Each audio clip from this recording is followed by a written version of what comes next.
tentang RUPS PT, maka ketika PT itu didirikan pertama kali, Bapak Ibu Saudara sekalian, para sahabat semua, siapapun klien yang datang ke notaris harus lebih dahulu mempersiapkan yang disebut dengan formulir isian akta. Lalu apa fungsi dari formulir isian akta ini? Dan di mana diatur di dalam ketentuan atau undang-undang jabatan notaris atau kode etik. Formulir isian ini tidak diatur oleh undang-undang manapun, tidak diatur oleh kode etik. Tetapi formulir ini sangat penting di dalam prakteknya bagi para notaris pada umumnya. Kenapa dikatakan demikian?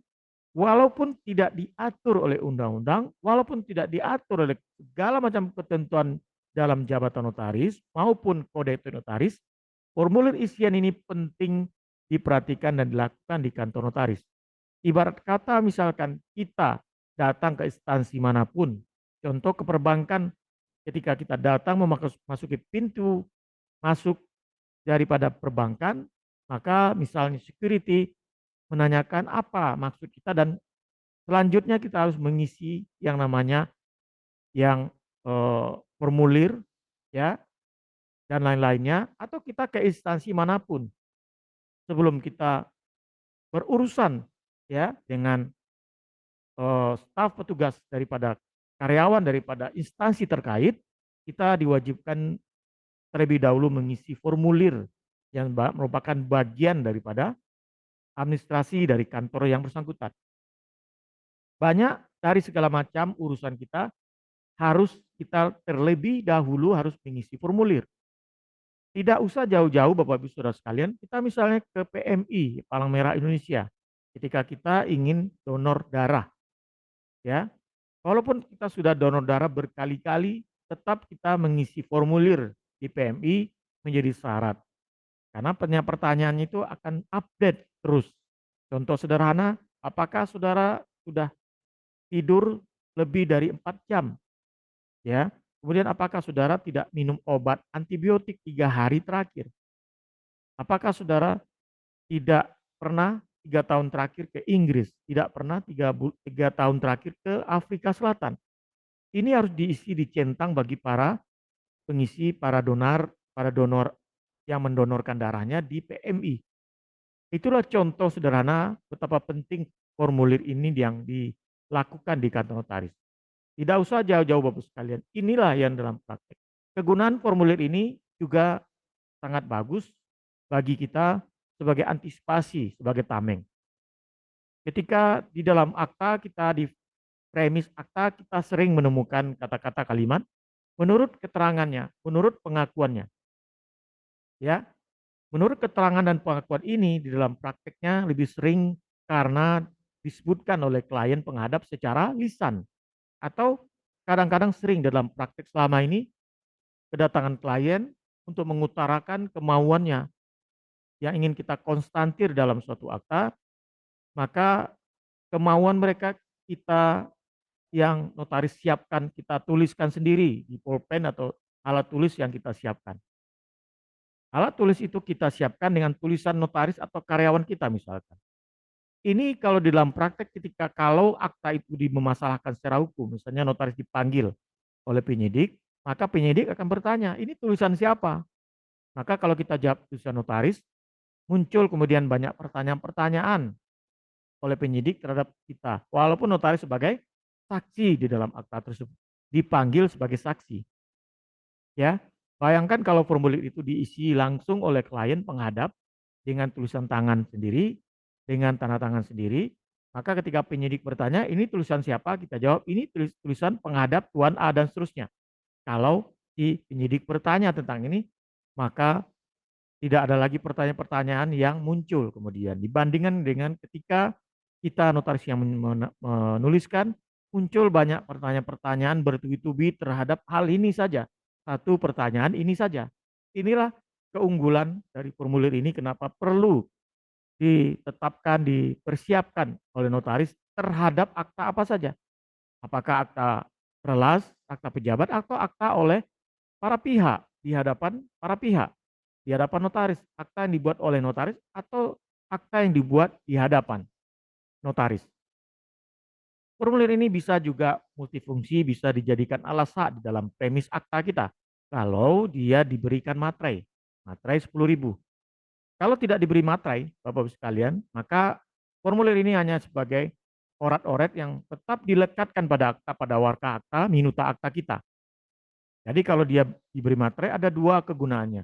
Bisa dijadikan formulir, bisa dijadikan alas hak di akta kita, di premisnya, boleh tidak. Tapi kalau tidak diberi materai itu tidak boleh dijadikan premis, dijadikan alas hak di premis akta kita. Khusus hanya bisa dijadikan orat-oret. Itulah keunggulan daripada formulir ini. Betapa pentingnya formulir di kantor kita sebelum membuat akta. Akta apa saja? Akta notaris, akta PPAT, ya. Nanti kita lihatkan contoh bentuknya. Dan formulir ini boleh dibuat kita misalnya khusus PPAT, khusus PT, CV, perjanjian dan seterusnya. Boleh dibuat kita improvisasikan. Tapi yang terpenting dalam formulir ini tidak boleh dibuatkan cover atau kop surat daripada kop surat notaris di dalam formulir ini. Jadi judulnya formulir isian, ini tidak boleh ada kop surat dalam formulir. Itu yang terpenting. Kemudian ada poin kedua, Bapak sekalian, dia dengan identitas para pihak harus punyai juga NIK, KTP, ya, NPWP. Kemudian poin ketiga, pemakaian nama kalau dalam pendirian PT itu tidak boleh ada nama yang diusulkan. Pemesanan nama itu nama ya berbahasa asing atau berbahasa Inggris atau berbahasa daerah. Jadi harus berbahasa Indonesia. Kemudian maksud tujuannya sesuai dengan KBLI 2020. Modal dasarnya, modal itu harus sesuai Bapak sekalian. Modal yang dicantumkan dalam akta pendirian itu yang dibagi oleh presentase para pemegang saham adalah modal yang ditempatkan atau modal di store. Posisinya yang harus kita ingat modal dasar di urutan pertama, kedua modal ditempatkan, dan modal di store ada di urutan ketiga. Modal ditempatkan itu adalah biasa dalam praktek dalam ketentuan undang-undang adalah 25% dari modal dasar. Ya, paling minim 25%. Sedangkan modal di store adalah 100% dari modal ditempatkan. Inilah yang dicantumkan di dalam akta pendirian biasanya di pasal 20 pendirian PT. Ya, pasal 20. Inilah yang dibagi oleh para pemegang saham berdasarkan persentase yang disebutkan di pasal 20 itu. Lalu bagaimana ketika kalau seandainya modal ditempatkan itu 100% dari modal dasar? Maka kalau sama modal ditempatkan itu dengan modal dasar, maka yang dicantumkan juga seperti itu. Modal yang dituliskan presentasi. Lalu di anggaran dasar PT juga ada nilai nominalnya. Nilai nominal itu tidak ditentukan minimal dan maksimal. Boleh dimulai dengan Rp1. Tidak ada larangan. Ya, harus ada nilai nominal. Biasanya dalam praktek klien penghadap pendiri PT menyerahkan kepada notaris berapa nilai nominal per sahamnya.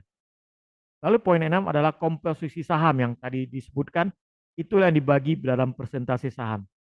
Kalau mereka mengisi formulir isian poin 01 tadi dikatakan adalah dengan persentase, maka boleh ditulis persentase. Biasa di pasal 20 tidak perlu lagi disebutkan persentasenya. Tapi persentasenya dihitung adalah 100%. 100%. Saham dituliskan dalam akta Bapak sekalian jangan ditulis per helai atau per lembar. Misalnya 500 lembar saham, 500 helai saham. Jangan ditulis kata lembar dan helainya. Cukup ditulis dengan 500 saham. Ya, jadi 500 saham. Jadi kata helai lembar itu hanya bisa digunakan dalam kalau PT itu didirikan khususnya PT dalam bentuk PT terbuka atau go public, bukan dalam bentuk PT tertutup atau PT biasa atau PT dalam persekutuan modal. Ini yang harus kita pahami. Kemudian dalam jabatan direksi Dewan Komisaris. Direksi ini kalau lebih dari satu, harus ada satunya disebut dengan direktur utama atau presiden direktur. Dan yang lainnya direktur atau direktur. Begitupun dengan Dewan Komisaris. Kalau lebih dari satu Dewan Komisaris, misalkan dua, maka yang satunya disebut dengan Presiden Komisaris atau Komisaris Utama. Dan yang lainnya Komisaris. Kemudian yang terpenting juga poin 8, harus ditanyakan, harus ditentukan beneficial owner atau pemegang manfaat korporasi. Orang biasanya, orang ini adalah yang bertanggung jawab terhadap PT tersebut.